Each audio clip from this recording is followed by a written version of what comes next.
कल रात बगराम एयरबेस पर पाकिस्तान ने अटैक किया अफ़गानिस्तान में, और वहाँ पर black hawk helicopters Pakistan claim कर रहा है, वेरियस एयरक्राफ्ट, आर्मर्ड व्हीकल्स, उनको डिस्ट्रॉय कर दिया है। जहाँ दुनिया भर का फोकस इस वक्त ईरान पर है।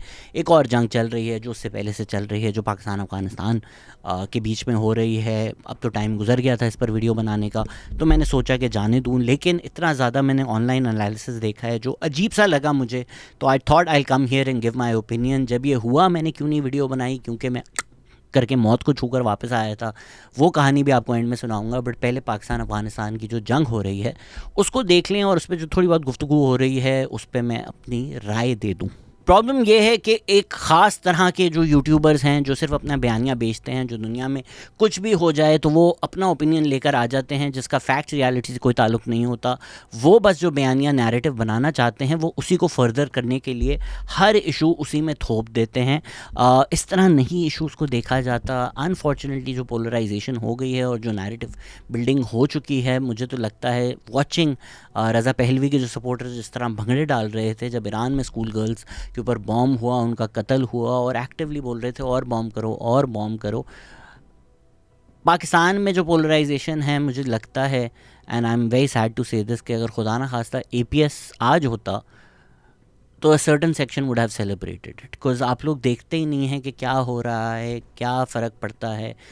इस तरह की बयानियाँ बना रहे होते हैं कि हाँ हाँ पाकिस्तान को बॉम्ब करो, बिला वजह हर चीज़ में बस गालियाँ देनी हैं, because you don't face the consequences of your words, because you are sitting in the US और the UK enjoying life. You don't care अगर पाकिस्तान में बॉम्ब फट जाएँ और कुछ लोग मर जाएँ, बस आपके पॉलिटिकल एजेंडाज पूरे हो जाएँ। पहले जो एक राय है जिसमें मुझे लगता है कि मज़हब का गलत इस्तेमाल किया जा रहा है, ये एक बयानिया बनाया जा रहा है कि पाकिस्तान खुदा न खास्ता कोई यजीद है जो मुसलमानों पे हमला कर रहा है, या हम लोग शैतान हैं, मुसलमान मुल्क के ख़िलाफ़ हो गए हैं। देखें मेरी बात सुने, इस तरह जो है फॉरेन पॉलिसी या पब्लिक पॉलिसी नहीं डिसाइड होती। आपके नेशनल इंटरेस्ट, आपके फॉरेन इंटरेस्ट, वो आपकी फॉरेन पॉलिसी डिक्टेट करते हैं आइडियली, या अनफॉर्चुनेटली हमारी दुनिया में जो पॉलिटिशियंस इन्वॉल्व हैं उनके पर्सनल इंटरेस्ट भी आ जाते हैं। बट सामने वाले मुल्क का रिलीजन क्या है ये नहीं फ़र्क पड़ता। इस वक्त ईरान के ऊपर US और इसराइल ने बॉम्ब मारा है ना, ईरान ने गल्फ स्टेट्स पे अटैक किया। उन्होंने बोला है ला मुसलमान मुल्क, फेलो ब्रदर मुल्क, what are you doing brother मुल्क। सऊदी अरब, वॉशिंगटन पोस्ट की स्टोरी अगर हम नहीं भी मानें कि सऊदी अरब ने वो डिनाई कर दिया, तो सऊदी अरब ने यमन पे जंग की हुई थी। What happened there? ऐसे नहीं डिक्टेट होता। सीरिया में जो है वो दोनों साइड पर मुसलमान लोग थे। इस तरह नहीं फॉरेन पॉलिसी डिसाइड होती है। As far as Afghanistan is concerned, our history with that country and the current climate has dictated what has happened, as opposed to the idea कि पता नहीं कोई हम मुसलमानों में जंग करवा रहे हैं या इस वजह से जंग कर रहे हैं कि वो मुसलमान। I don't know what goes on in people's minds for them to come up with things like this, like absolutely ridiculous things. जब ईरान ने मिसाइल मारी थी, लोगों ने ये शुरू कर दिया था कि ये आसिम मुनीर ने ईरान को बोला है कि मिसाइल मारो ताकि इमरान खान से डिस्ट्रैक्ट हो जाएं। अब देख रहे हैं आप ईरान का हाल। ये सेंस भी बनता है कि ईरान, जो दुनिया भर को लगता था कि यार बड़ा इम्पॉसिबल है ईरान में मिसाइल मारना, कई सालों तक किसी ने ईरान के अंदर मिसाइल नहीं मारा था, और हमने जाकर पाकिस्तान ने मिसाइल मारा था बदले में, वो ये सब करेंगे इमरान खान से डिस्ट्रैक्ट करने के लिए। लाइक पागल ही हो चुके हैं ना लोग। अलीमा खान ने भी अभी इसी तरह की बातें की कि आप अफगानिस्तान के खिलाफ जो कर रहे हैं, आप उनके ऊपर छेड़ेंगे तो वो आपके ऊपर वापस क्यों नहीं जवाब देंगे? कितनी देर चुप करके बैठेंगे?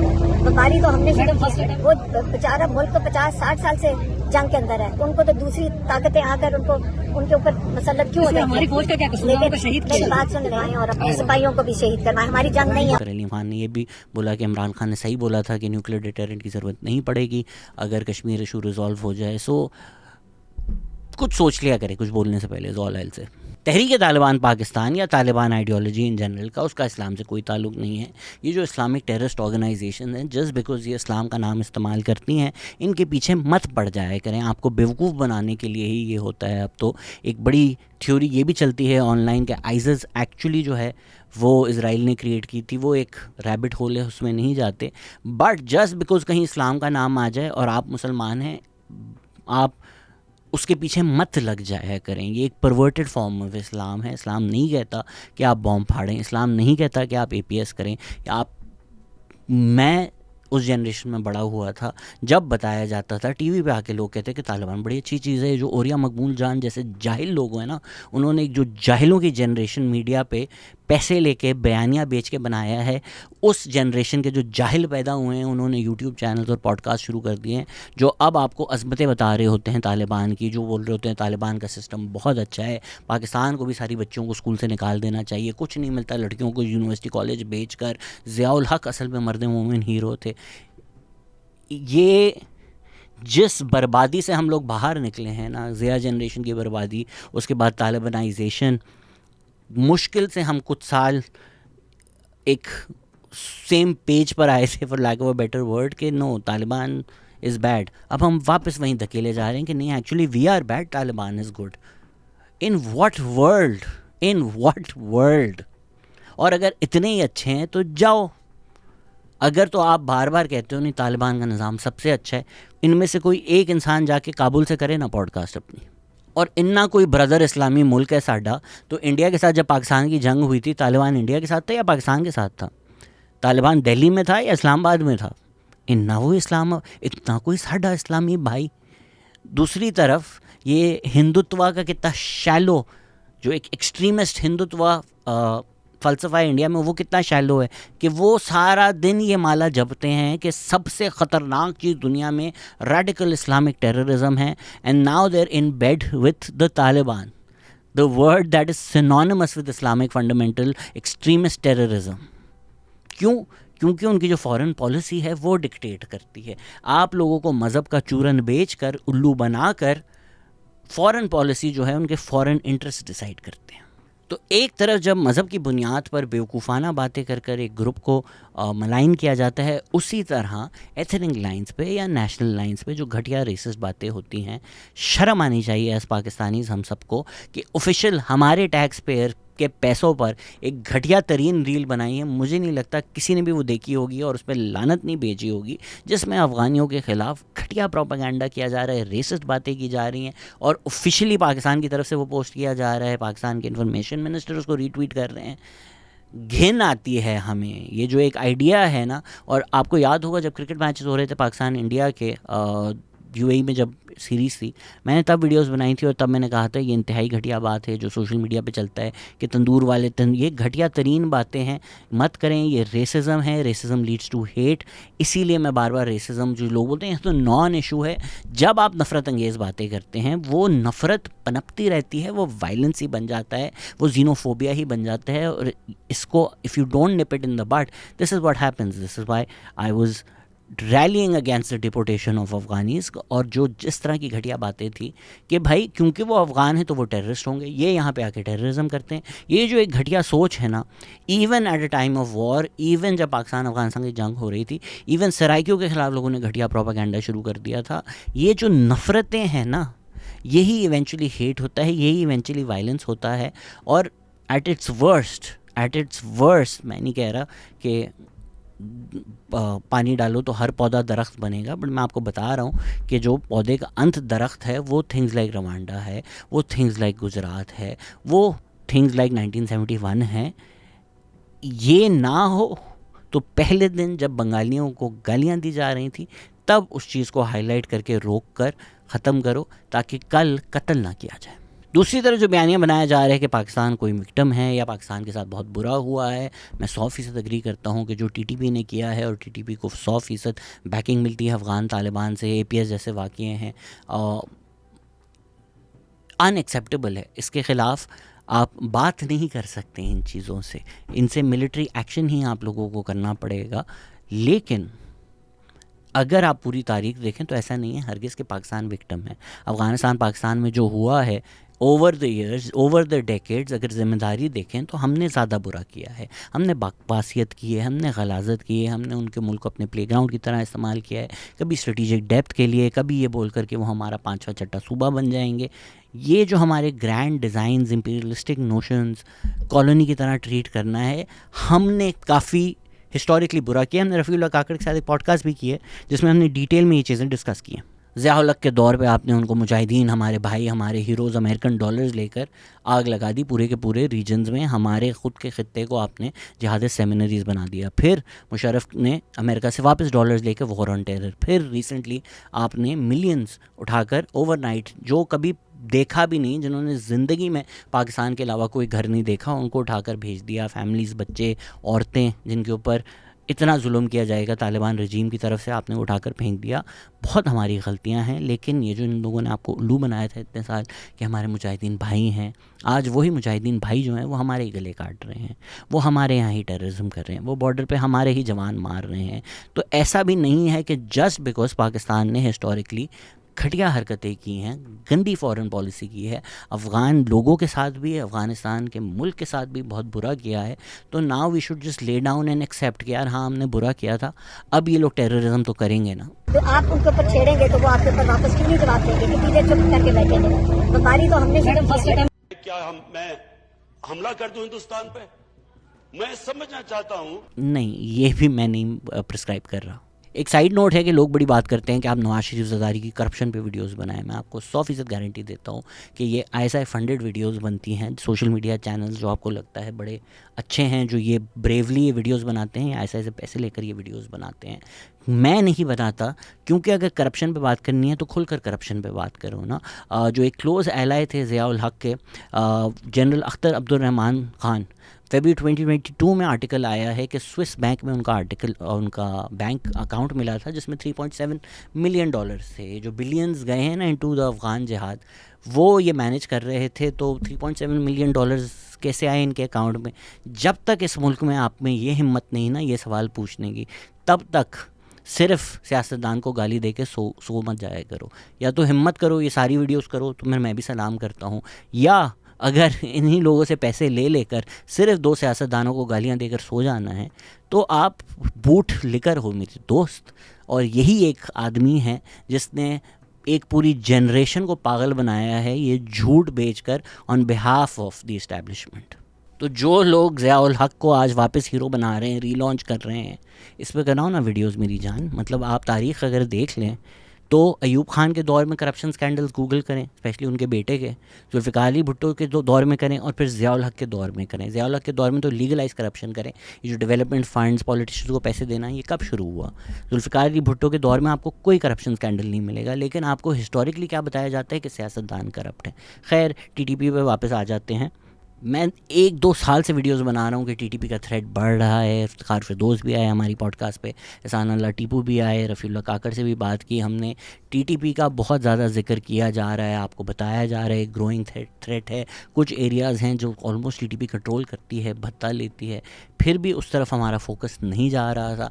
दूसरी तरफ जो बॉर्डर स्कर्मिशेस होते हैं उसको हम लोग ऑलमोस्ट इग्नोर कर देते हैं, या तो वो चीज़ इतनी हाईलाइट नहीं की जाती, या तो हमारी जो सियासी ख़बरें हैं वो इतना मीडिया डोमिनेट करते हैं कि this point is not hit home. हमें लगता है मजाक है, आज बॉर्डर पे 3 जवान मार दिए, आज बॉर्डर पे 4 जवान मार दिए।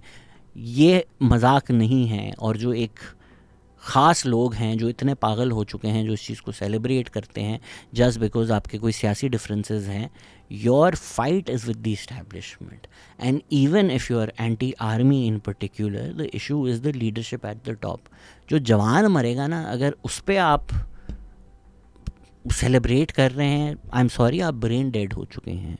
There is nothing against the soldier, वो आपके लिए मर रहा है, मेरे लिए मर रहा है। तो ये जस्ट बिकॉज पाकिस्तान की अफ़गान पॉलिसी जो है वो बहुत ज़्यादा फेल हुई है और बहुत ज़्यादा बुरी रही है और हमने उस मुल्क के साथ बुरा किया है, that doesn't mean we should also accept our soldiers dying every day. This had to escalate, there was no other option. बाज़ारों में बॉम्ब फाड़े जा रहे हैं। BLA आप इग्नोर कर दें कि हम तो क्लेम करते हैं कि India through it's proxies in Afghanistan is supporting BLA। वो आप माने ना माने, हमारी इस्टेब्लिशमेंट बात, वो सच कह रहे हैं झूठ कह रहे हैं, उस चीज़ को ज़रा साइड पे रख दें। पर TTP तो खुली एक्सेप्टेंस है ना, वो तो कहते हैं कि ये हमारे भाई हैं।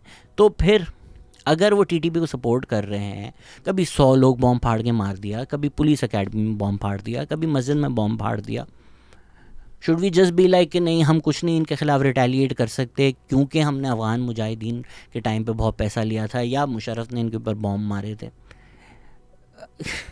ऐसे तो नहीं हो सकता ना। ना मैं इनकी तरह बातें करूंगा कि ये देखा हमारे आस्तीन के सांप निकले, नहीं, आपने उनको नहीं पाला था बट पाला इसलिए नहीं था कि आप बड़े कोई अच्छे इंसान हैं, आपने पर्सनल इंटरेस्ट के लिए पाला था। सिराजुद्दीन हक्कानी ने खुलकर पाकिस्तान को थ्रेट किया है, पाकिस्तान की सड़कों को थ्रेट किया है। हक्कानी नेटवर्क हमें ऐसा लगता था कि हमारा सबसे बड़ा एसेट है। हाफिज़ गुल बहादुर ग्रुप हमें लगता था हमारा एसेट है, हमारे ऊपर ही वो लोग टेररिज्म करना शुरू हो गए।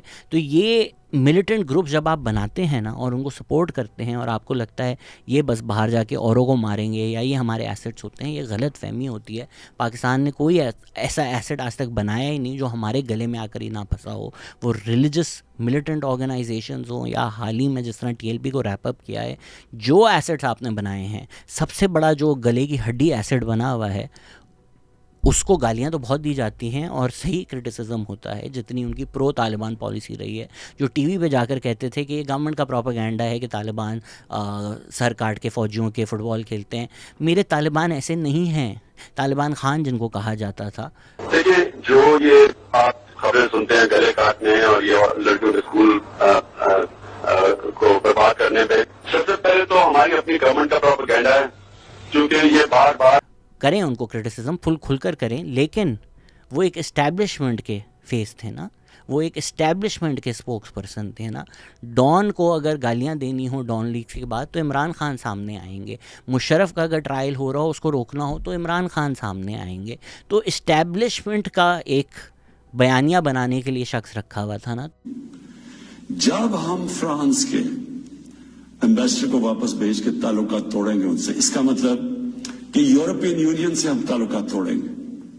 इसका मतलब क्या कि जो हमारी आधी टेक्सटाइल की एक्सपोर्ट्स है वो यूरोपियन यूनियन में जाती है, तो इसका मतलब आधी हमारी टेक्सटाइल एक्सपोर्ट्स वहीं खत्म हो गई। तो अगर उसने सारी ज़िंदगी तालिबान प्रो तालिबान बातें की तो वो खुद से तो नहीं की होंगी, उसने इस्टेब्लिशमेंट का बयानिया लेके वो आगे चल रहा था, तो सिर्फ उसकी गलती कैसे हुई?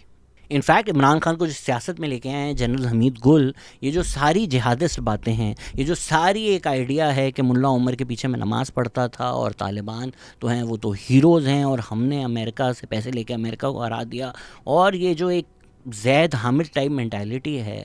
लेकिन दूसरा इनकी रीसेटलमेंट पे हमने पैसा खर्च करना था। अब ये जितने भी 30 से 40 हजार या 45 हजार लोग जो वापस आ रहे हैं, जिनमें से 5 से 7 हजार फाइटर हैं, इनको रीसेटल करना था हमने वहां, और ये सबको पता था बड़ा मुश्किल है। ये तो जनरल हमीद गुल से ही आ रही है ना। और इमरान खान के जो मेंटर हैं जिन्होंने उनका वर्ल्ड व्यू शेप किया, जो पॉलिटिकली ग्रूम किया, वो जनरल हमीद गुल हैं। Who is afraid of Imran Khan, एक हेरिल्ड का आर्टिकल है, वो पढ़ लें कि किस तरह मोहम्मद अली दुरानी पासबान के जनरल हमीद गुल और इमरान खान जो हैं वो सियासत में आए, एक पार्टी बनाना चाहते थे। इमरान खान, अब्दुल सत्तार ईदी ने भी बोला कि जनरल हमीद गुल और इमरान खान मेरे पास आए थे कि हमारी मदद करो बेनज़ीर भुट्टो की हुकूमत गिराने के लिए। तो ये जो एक प्रो तालिबान वर्ल्ड व्यू है, पहले इमरान खान जो हैं वो मुशर्रफ के बिल्कुल साथ थे, मुशर्रफ को वोट दिया, मुशर्रफ के साथ खड़े हुए, मुशर्रफ ने बोला मेरे प्राइम मिनिस्टर बनना चाहते थे, मुझसे 100 सीटों की भीख मांगी उसने, फिर मुशर्रफ के अंडर वो MNA थे। फिर जब हमारी इस्टेब्लिशमेंट ने फैसला किया कि अच्छा यार अब ड्रोन स्ट्राइक्स नहीं हैं, तो फिर वो ड्रोन स्ट्राइक्स के ख़िलाफ़ भी हो गए। अब झूठी बातें भी की जाती हैं कि नेटो बेसिस जो हैं वो इमरान खान ने रोके या सप्लाई रूट्स रोके। सलाला इंसिडेंट, जिसके बारे में अगर आपको नहीं पता तो शुजा नवाज़ की बैटल फॉर पाकिस्तान पढ़ लें, उन्होंने बहुत डिटेल में बहुत अच्छे तरीके से उसको एक्सप्लेन किया है। उसमें जो हमारी फॉरेन मिनिस्ट्री का रोल था, स्पेशली हिना रबानी खर का था। It's quite fascinating to read all of that, so read that. नहीं अगर पढ़नी तो सिर्फ गूगल भी कर लें कि किस दिन नेटो रूट्स बंद हुए हैं, बेसिस बंद हुए हैं और क्यों हुए हैं। सलाला इंसिडेंट के बाद प्रेसिडेंट जरदारी ने बंद किए थे। एक रिविजनिस्ट हिस्ट्री जो हो जाती है ना, मतलब फैक्ट से दूर, समझ नहीं आती मुझे।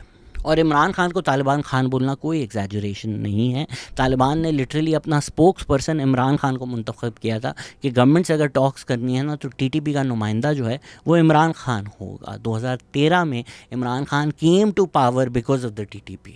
ये बहुत सारे लोग मिस आउट कर जाते हैं क्योंकि बहुत सारे इमरान खान के सपोर्टर 7-8 साल के थे उस टाइम पर, मतलब बहुत सारे तो पैदा ही 2022 में हुए हैं, बट जहनी तौर पर वो जो 3-4 साल के बच्चे हैं जिनको नहीं पता, 2013 की आप सियासत देखें, ANP और PPP जो हैं उनकी कॉर्नर मीटिंग्स तक बॉम्ब हो रही थी KP में, और इमरान खान की बड़ी बड़ी रैलीज़ हो रही थी। TTP ने उनके पोलिटिकल अपोनेंट्स को एक्सटर्मिनेट किया to bring Imran Khan to power.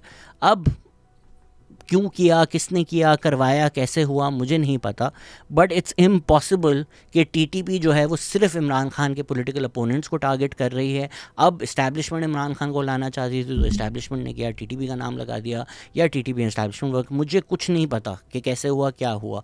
मैं आपको सिर्फ फैक्ट्स बता रहा हूँ कि 2013 में this is how PTI came into power in Khyber Pakhtunkhwa, and that too also not alone. It was a coalition government with Jamaat-e-Islami, another party that has always been the B team of the establishment. फिर आकर जो समीउल हक का मदरसा है, दारुल हुकूम हकादिया, KP के education budget से पैसे लेके उनको मिलियंस दिए आपने, मिलियंस दिए, बार बार हुकूमत में आने के बाद भी दिए आपने। उन्होंने अपने कहा TTP के ऑफिसेस खोलना चाहता हूँ मैं, आपको लगता है कि ये एग्जैजरेशन है? तो this is literally what he said. फिर जब आपका विड्रॉल हुआ अमेरिका का तो फिर हमने बोला ब्रोकन द शक्ल द स्लेवरी, मुराद मैं कहलाऊँ, ये उस वक्त इमरान खान ने बोला। और फिर जनरल फैज़ जो हैं उन्होंने सरीना में जाकर चाय पी। मतलब ऑप्टिक्स देखे ना आप कि पाकिस्तान का इंटेलिजेंस हेड जाके तालिबान से मिल रहा है, तस्वीर खिंचा रहे हैं एट अ टाइम जब US विड्रॉल हुआ है। आपने सेलिब्रेट किया गया कि डिफेंड किया गया कि ठीक है वो लड़कियों के स्कूल बंद कर रहे हैं, अच्छे लोग हैं, दिल के अच्छे हैं, बहुत अच्छा सिस्टम है। सच सामने ले आता है। आज सामने आ गया है कि एक डिमांड अब तालिबान की है कि अमेरिका की जंग से निकलो। एक डिमांड, कोई नहीं कहा शरीयत नाफिज करो बंदूक की नोक पे, उन्होंने ये नहीं कहा, एक डिमांड कि अमेरिका की जंग से निकलो। तो हम और डॉक्टर इसका दूसरा पहलू जो है ना कि यहाँ खौफ हो कि शरीयत आ गई है, एक हमारी सो कॉल्ड लिबरल क्लास है वो डर गई है, शरीयत आ गई है, पता नहीं शरीयत आ गई क्या होने लगा, हाथ कट जाएंगे। शरीयत तो इंसान को इंसान बनाती है, अक्लमंद जानवर से इंसान बनता है। शरीयत तो एक माशरे के अंदर अदल और इंसाफ और इंसानियत फलाई रियासत का नाम है। जब लोग शरीयत कहते हैं तो ये शरीयत क्या है? लोगों के आम आदमी जो पाकिस्तानी हैं वो सारी कौम शरीयत चाहती है। गुलाम बैठे हुए, किसी ने नहीं पढ़ी कुरान, वो बैठे हुए हैं, उन्हें ये नहीं पता कि पाकिस्तानी कौन। शरीयत तो हमारे ऊपर फर्ज है। शरीयत है क्या? नबी सल्लल्लाहु अलैहि वसल्लम का रास्ता, वो मुसलमान हो और वो उनके रास्ते पर ना चले। एंड ऐसा नहीं है इमरान खान ने अकेले किया, ख्वाजा आसिफ ने भी उस टाइम ट्वीट किया था। इवन तो ख्वाजा आसिफ ने पॉडकास्ट पे आके एडमिट किया है मेरे साथ कि वो उन्होंने गलत किया था। ये पूरी की पूरी इस्टेब्लिशमेंट पॉलिसी थी उस वक्त। General Faiz was literally seen at Serena Kabul. ऐसा नहीं है कि इमरान खान ने अकेले फ़ैसला किया कि तालिबान हमारे भाई इनके ऑफिस होने चाहिए। ये पूरी की इस्टेब्लिशमेंट की यही पॉलिसी थी उस टाइम पर। इस्टेब्लिशमेंट फंडेड प्रोपेगेंडा यही हो रहा था। जो पहले गुड तालिबान बैड तालिबान था, अब था तालिबान इज़ ग्रेट। एक पूरा का पूरा मीडिया प्रोपेगेंडा भी इसके अराउंड किया जा रहा था कि तालिबान कितने अच्छे हैं, ये देखो मज़े आ गए पाकिस्तान के, अब फ़ायदे ही फ़ायदे होंगे। जो PTM बातें कर रही थी आपने इग्नोर कर दिया, जो पश्तून आवाज़ थी उसको इग्नोर कर दिया, मोहसिन दावा जैसे लोगों को इग्नोर कर दिया, और मीडिया पे ISI के एजेंट्स ने आकर एक पूरा प्रोपेगेंडा बनाया। मैं आपको पहले ही बता चुका हूँ, मुजम्मिल जैदी जो हैं वो ISI फंडेड थे। उनकी पॉडकास्ट पे उस टाइम हुसैन नदीम आए। हुसैन नदीम कौन है? Islamabad policy of research institute के वो एग्जीक्यूटिव डायरेक्टर थे। कौन चलाता है Islamabad policy of research institute? आप देख लें। बड़े जो लोग आजकल एंटी इस्टेब्लिशमेंट बने हुए हैं ना, ये फ़ौज के पाले हुए हैं। And this is what I mean कि जो एसेट बनाते हैं वो गले में फंस जाता है। जिस एसेट को फ़ौज ने लॉन्च किया, कितने घटिया तरीन वो लोग हैं। इस वक्त अगर आप YouTube सेटअप देखें, जो सबसे ज़्यादा पाकिस्तान को बर्बाद करने तुले हुए हैं, जो सबसे ज़्यादा घटिया ज़बान यूज़ करते हैं, वो सब के सब फ़ौज के लॉन्च किए हुए हैं।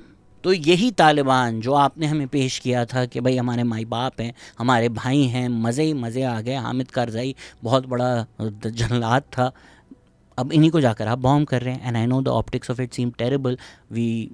दे don't have a conventional army, we have a lot more resources, हमारी एयरफोर्स है। और इस तरह प्रोपेगेंडा भी बहुत इंटरेस्टिंग हो रहा है कि अल जज़ीरा ने जब TTP का एक अटैक हुआ तो उन्होंने बोला फाइटर, टेररिस्ट नहीं बोला उन्होंने। Very strange for Al Jazeera to do that.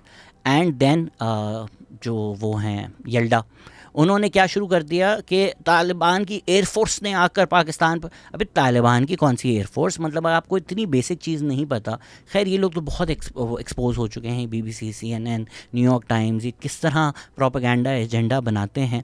अभी प्रोफेसर जियांग ने भी बोला कि वो BBC पर बात कर रहे थे ईरान पर, और BBC ने 3 नेमलेस फेसलेस अनोनिमस आवाज़ें सुनाई जिन्होंने बोला कि ईरान पे बॉम्ब फट रहे हैं, हम ईरान में हैं और हम तो सेलिब्रेट कर रहे हैं कि और बॉम्ब मारो।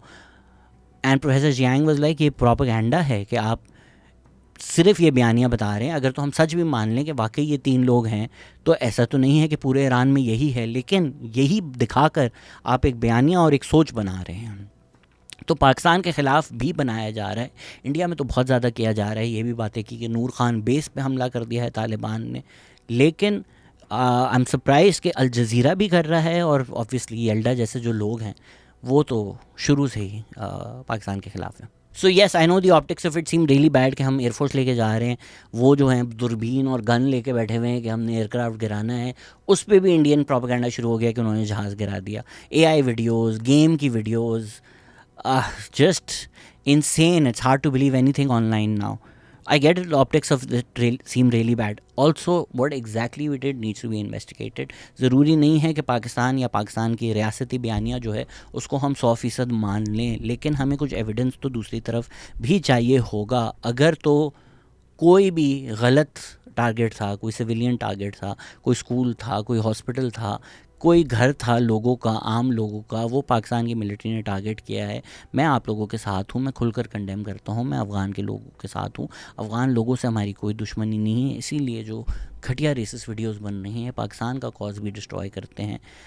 अफ़गानिस्तान की जो हुकूमत है वो टेररिस्ट को सपोर्ट कर रही है, बोल कर सपोर्ट कर रही है, कह रही है हम पाकिस्तान में सुसाइड ब्लास्ट करेंगे। तो आई गेट इट, जब एयरफोर्स जाती है, बॉम्ब करती है और मिलिट्री बेस जलता हुआ नज़र आता है तो आपको लगता है पाकिस्तान ने बड़ा जुल्म किया है।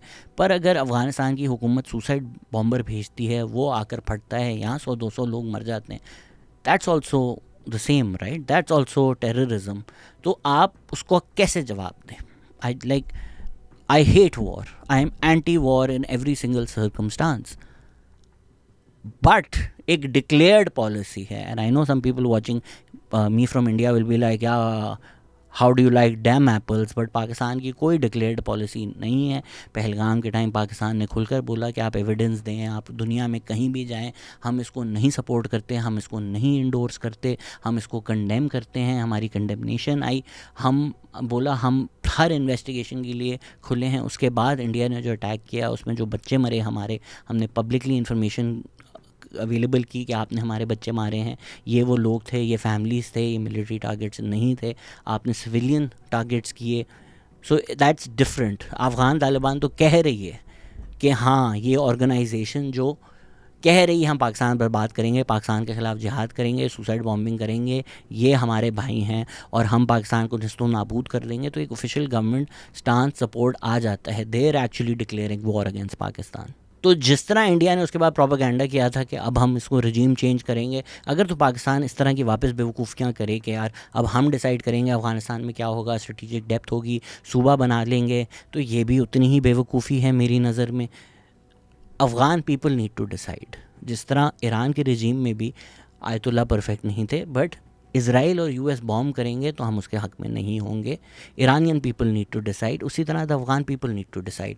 As reprehensible as I think the Afghan government is, मैंने नहीं फ़ैसला करना, अफ़गान लोगों ने फ़ैसला करना है। और आज अगर आप प्रिटेंड कर रहे हैं कि विमेन राइट्स के लिए कर रहे हैं आप, तो इतने सालों इन्हीं लोगों को किसने सपोर्ट किया? तब विमेन राइट्स, तब ह्यूमन राइट्स आपको याद नहीं थे? अमेरिका और पाकिस्तान ने ही ये नहुसत जो है वो उनके ऊपर लगाई हुई है। तो ऐसा नहीं है कि हम अफ़गान लोगों के सेवियर हैं, कोई भी बात ये नहीं मानेगा। दूसरी तरफ as far as strategies are concern, straw man करते हैं बहुत ज़्यादा। इमरान खान के देखा, अमेरिका ने भी तो इवेंचुअली बात की, हाँ उससे पहले 20 साल बॉम्ब किया था। To even get them to the negotiating table, to admit to their terms, to agree to everything, the US bombed them into oblivion for 20 years. उसके बाद नेगोशिएशन हुई ना। तो अगर तो फ़ौज को लगता है कि कोई बातचीत का रास्ता नहीं होगा, सिर्फ बॉम्ब मारेंगे, वो भी गलत है। और इमरान खान को लगता है कि नहीं, वो आपको गोलियां मारें, आप फूल मारो, वो सुसाइड बॉम्ब करें, आपको आप गले लग जाओ, आप जाकर उनके ऑफिसेस खोलो कि यार मुश्किल होती होगी ना पहाड़ों में प्लान करना कि हमारे बच्चे कैसे मारने हैं। पेशावर में आपको ऑफिस दे देते हैं, AC में बैठ के प्लान करो कि हमारे बच्चे कैसे मारने हैं। वो भी बेवकूफ़ी है। आपको टॉक भी करना पड़ेगा, आपको नेगोशिएट भी करना पड़ेगा, आपको जंग भी करनी पड़ेगी। दूसरी तरफ से जंग का ऐलान हो चुका है। So yes, be anti war but also give me an alternative, right? So let's say अगर अभी हम कहते हैं कि पाकिस्तान ने जो किया वो गलत था, अनएक्सेप्टेबल था, हम इसके ख़िलाफ़ खड़े हुए हैं, क्या करें? सो TTP अगर अफ़गानिस्तान से आती है, यहाँ बॉम्ब फाड़ती है, आप क्या करें? बॉर्डर पे आके रुक जाएं, बोले ओहो वहाँ से वो देख रहे क्या? Like you have to do something, right? If they are literally killing your soldiers at the border, it's a declaration of war, what else? और प्लीज़ इंडिया तो इससे बाहर रहे। वो जो स्पोर्ट्स यारी का है, जो भी उसका नाम है, भाई तू सूर्या कुमार यादव की ले, वो आपका लेवल है। तुम कहाँ इन बातों में आ गए हो? वो कह रहा है कि ये ग्रेवयार्ड ऑफ एम्पायर्स है, ये ऐसी के तैसी कर देगा तुम्हारी। मुजम्मिल शाह ने तो उनको प्लेग्राउंड ऑफ एम्पायर्स ही बोल दिया। हार्श बट फैक्ट तो है ना कि यार आप जब कहते हैं graveyard of empire, Soviet Union जो है उसने जंग की, ठीक है सोवियत यूनियन टूट गया, लेकिन अमेरिकन सपोर्ट था ना आपको। अमेरिका ने फिर 20 साल बॉम्ब किया, पूरा जो है फ्लैटन करके अफ़गानिस्तान वो वापस चला गया एंड वे लाइक जीत गए हम। क्या but what price did you पे? Sure, America did not achieve anything and their arms industry made billions and the politicians involved made millions. But when we say you won, what exactly did you win? So many people died. तो ये कैसा graveyard है कि आपको अपनी कब्रें खोदनी पड़ती हैं जीतने के लिए।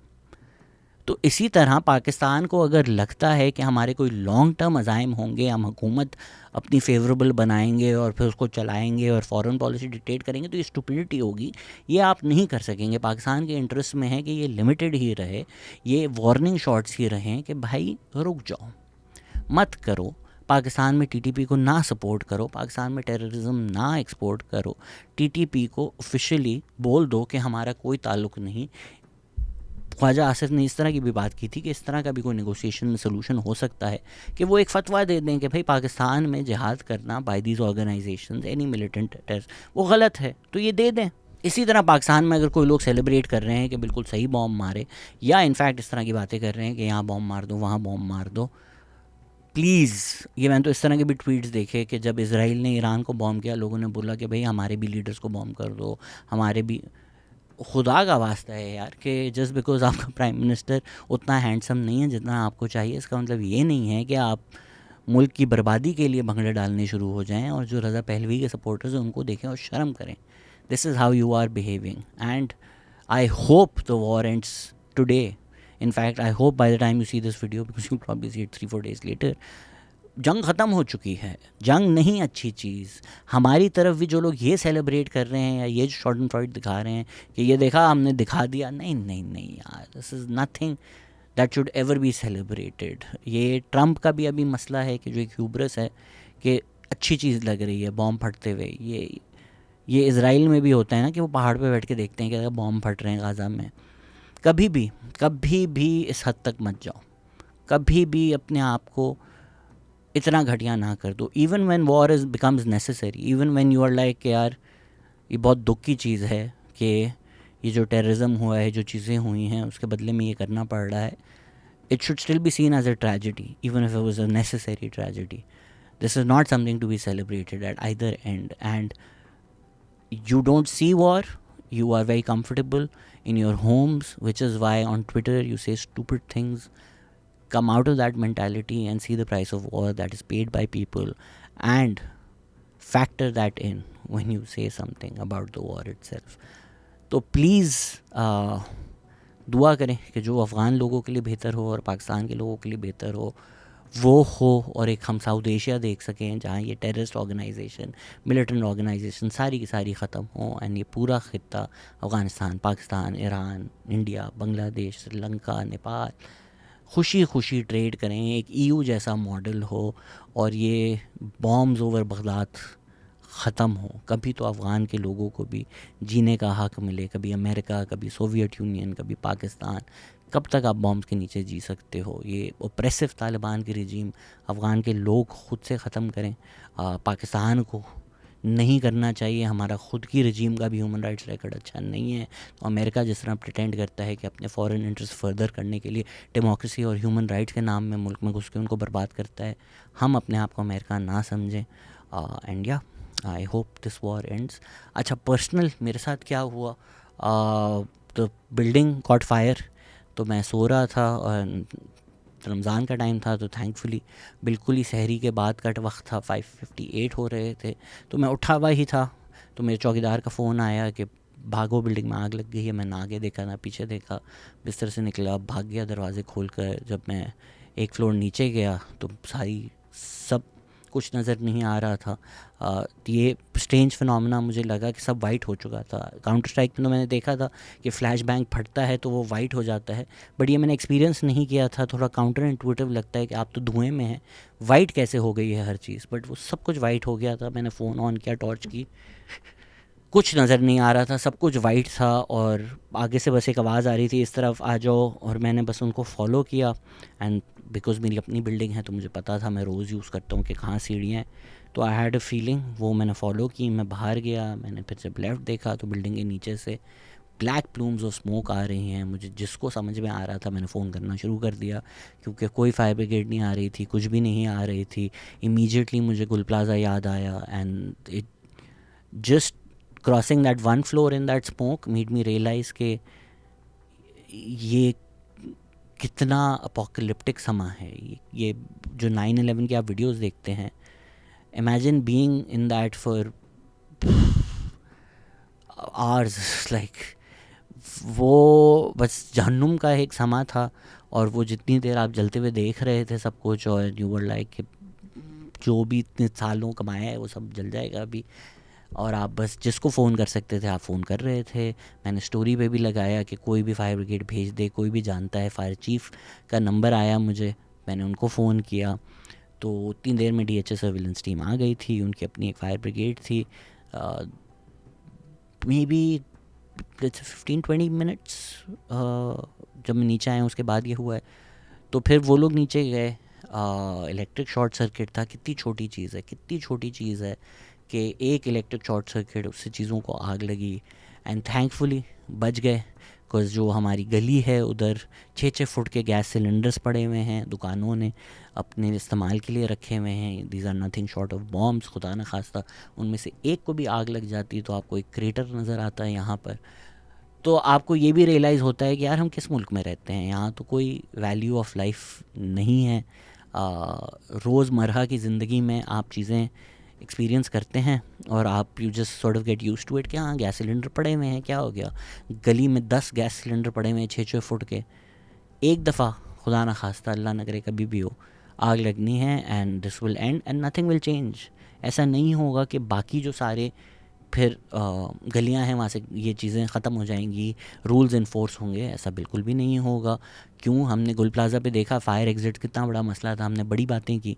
यहाँ पर फायर एग्ज़िट के सामने सीमेंट से दीवार लगाई हुई थी, इस तरह सील किया हुआ था, कोई रेगुलेशन नहीं होती। फिर the time fire brigades and rescue services will take is the time that they will take, and I know मैंने बड़े लोगों को फ़ोन कर दिया था, लेकिन जिन लोगों ने नॉर्मल रूट्स लिए 15 ये वो उसी के सिलसिले में वो लोग आए थे। ऐसा नहीं है कि कोई पव्वा लगा कर मैंने मंगवाया। दूसरा KESC को भी फ़ोन कर रहे थे कि भाई आप बिजली तो बंद कर दें, कुछ इलेक्ट्रिक शॉर्ट सर्किट फायर है तो उस पर पानी फेंकें अगर फ़ौरन, तो वो भी एक डिज़ास्टर हो सकता है। तो बिजली बंद होनी थी, वो भी वो लोग नहीं कर रहे थे। It was just unbelievable going through that at 6 AM, and then few hours so I left, and then few hours later I came back. वो भी एक मेरे अंदर का मिडिल क्लास बाहर आ गया, जो बेवकूफ़ियाँ मुझे नहीं करना चाहिए था। जब थोड़ा सा वो फायर ब्रिगेड ने हैंडल किया तो मैंने रियलाइज़ किया कि मेरी गाड़ी अंदर है, अगर उस पर आग लग गई तो ज़िंदगी भर की कमाई से गाड़ी ली है। तो फिर मैं वापस अंदर गया, गाड़ी की चाबी नहीं थी मेरे पास, ऊपर गया चाबी ली, नीचे गया गाड़ी ली, बाहर निकाली। किसी तरह नहीं करना चाहिए था, मे बी वेट कर लेना चाहिए था, but you don't think at that time कि ये सब होगा। एंड हाँ, ब्रीदिंग का बहुत बड़ा मसला था उसके बाद, बट बस ख़याल करें अपना, एक दूसरे से प्यार करें। जंग हो रही है दुनिया में, उसके अलावा हम जिस शहर में रहते हैं कोई नहीं पता कि क्या रेगुलेशन कहाँ फॉलो हो रही हैं, कहाँ वायरिंग में हो रही हैं, कहाँ क्या फ़ायर सेफ्टी है, कुछ भी कभी भी हो सकता है। अपना भी ख्याल करें, अपने आसपास भी लोगों का ख्याल करें और खुश रहें and value life, because anything can happen. I literally came back a few hours later and I was looking around and everybody was normally living their lives, and I was like, if anything had changed, nothing would have changed over here. This is exactly how people would be behaving. So कोई फ़र्क नहीं पड़ता, आज हैं कल नहीं. Make the most of what you have, and yeah, be happy, and please don't pray for war. If this is what you feel like, or at least I felt like, just at the prospect of it all ending, how can you pray for war? How can you pray for that to happen to others? How can you want bombs to fall? That's not humanity. So please be human, and much love. Thank you.